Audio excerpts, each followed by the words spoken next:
I am so absolutely grateful to have Nick ask me to speak again here at this community. It's probably one of my favorite things to do. And one of the things I noticed about this topic, different than all the other topics, was this one seemed to affect me more viscerally than any other topic so far that I've been asked to speak about.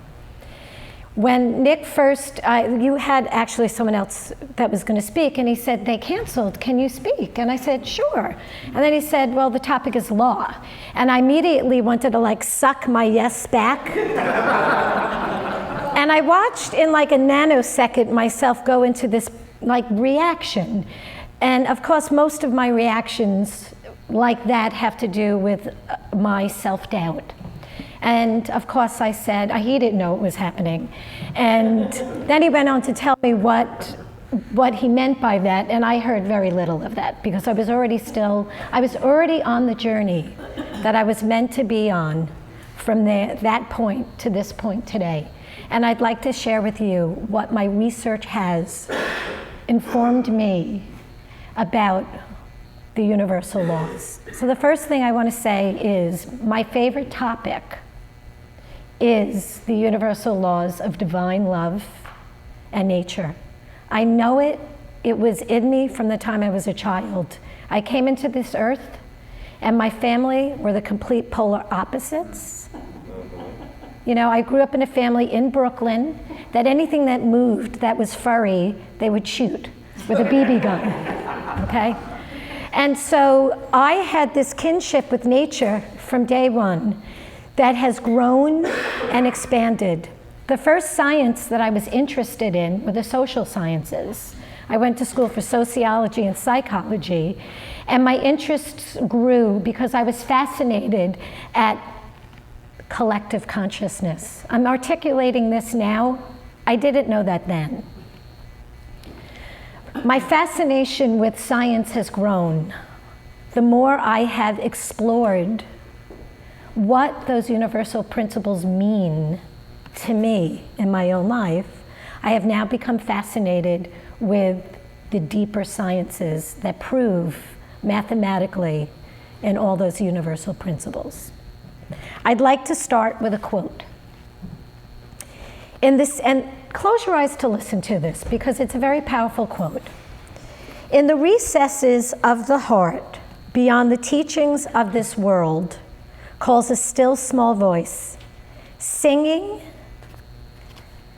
a song unchained from the foundations of the world. Speak to me in sunsets and in starlight.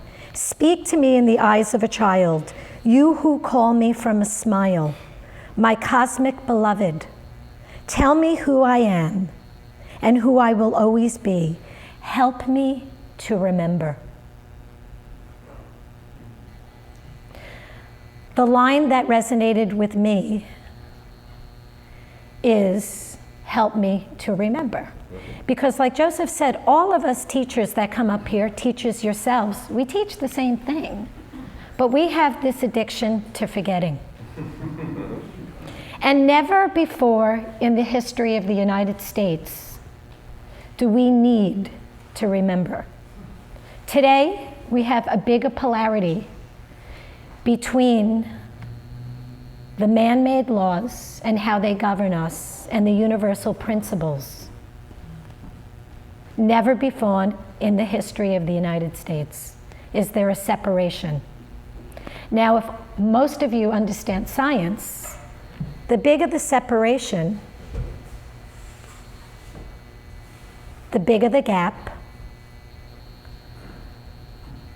the harder it is to create a collective consciousness. Three things can happen. One is the gap's so big, it just disintegrates what we believe in a negative way. Second thing that could happen is all universal principles, the principle of attraction. Because the more we pull, fighting those laws, which never works, the more we create the separation. And so what happens is we actually create more of the pounding of which is happening right now on our planet. particularly in I'm going to use the United States. Third is we do our own inner work and remember and practice these principles everywhere as often as we can. Because we need a paradigm shift, a spiritual paradigm shift, not a man-made shift.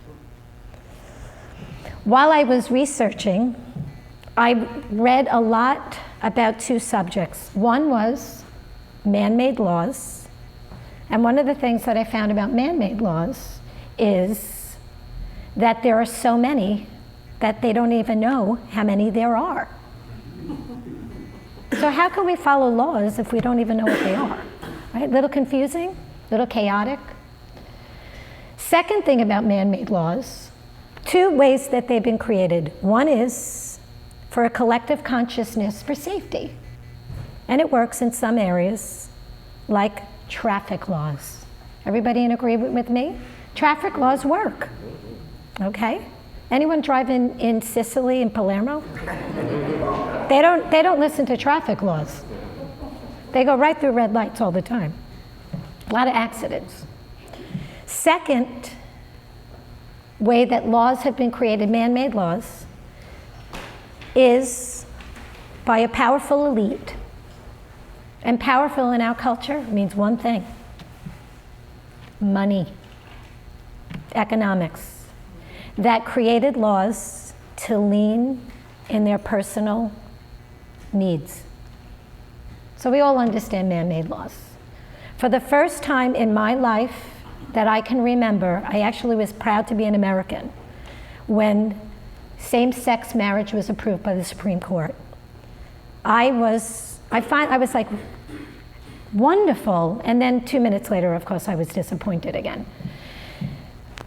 Universal laws, the laws that everything on the earth apply same to the same laws that the universe applies. So what's happening here on the earth, universally, is the same laws that a planet 8 million billion light years away is experiencing. Now those are kind of laws that I want to know, right? Universal laws are laws that grow and expand in an interpersonal way, meaning they relate to all, harmoniously in balance always. How many of you would like to have those kind of laws more active? Right? So we have to live them.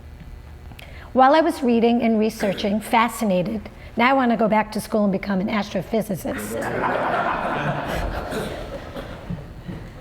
I read a interview with Dr. Neil Tyson, who is one of our contemporary astrophysicists, and someone asked him, what is the most astounding thing that you've learned about the universe? And his answer was this. So when I look up at the sky,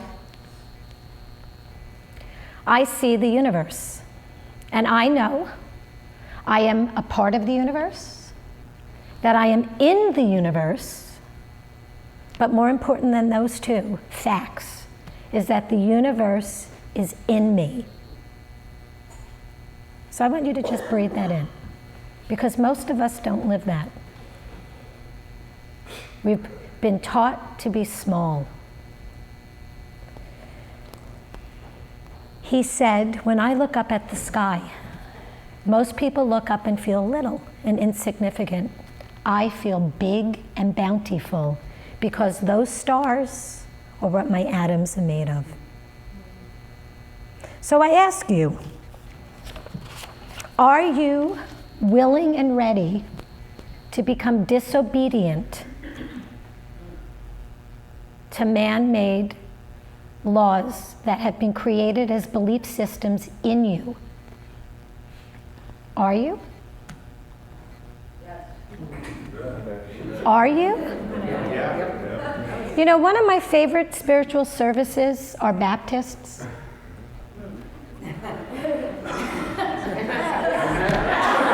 Yes! Woo!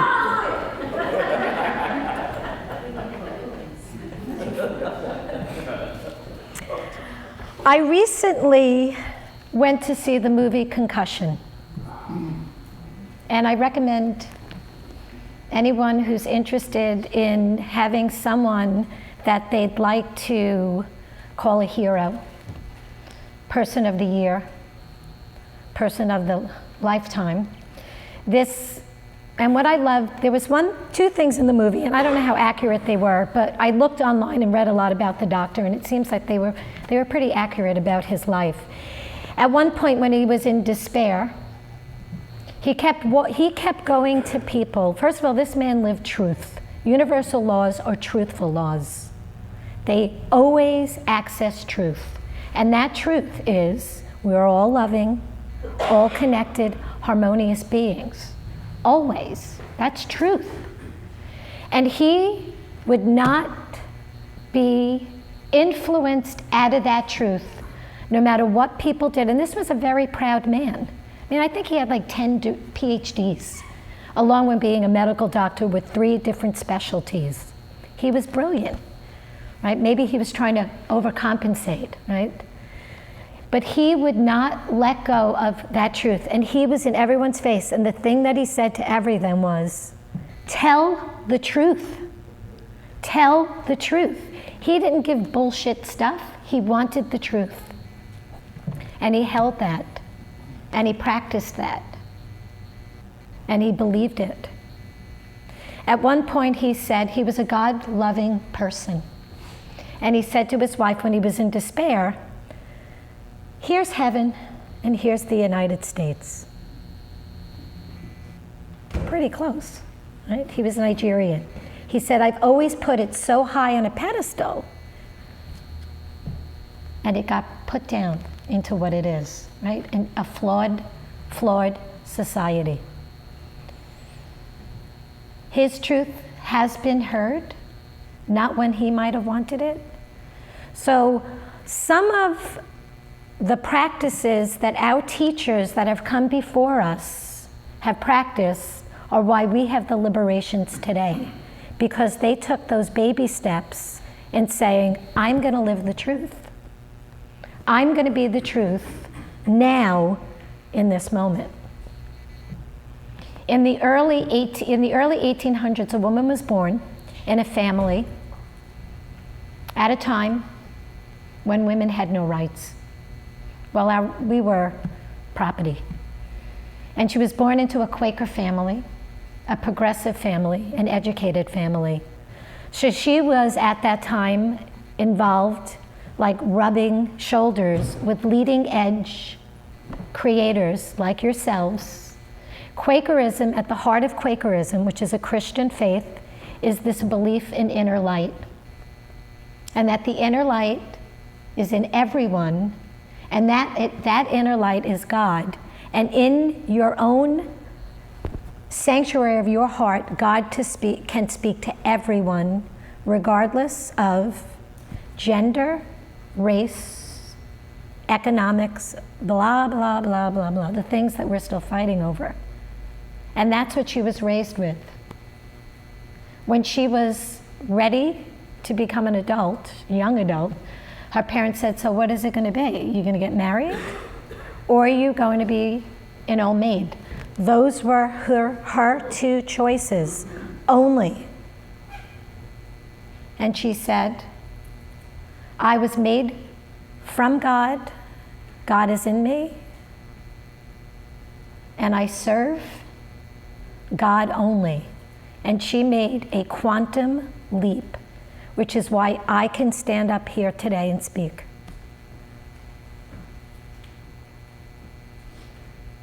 Baby steps. How do we do that? Are you ready to be disobedient? Yes. Because disobedience does not necessarily mean going out and protesting. That means, did you just give me the sign? The 5-minute sign? Okay. That means disobedience to the beliefs in you that have become your laws. The laws that keep you small. I'm going to go really quickly. Really quickly. This is the first time when I was putting this together that I thought 20 minutes is not enough time.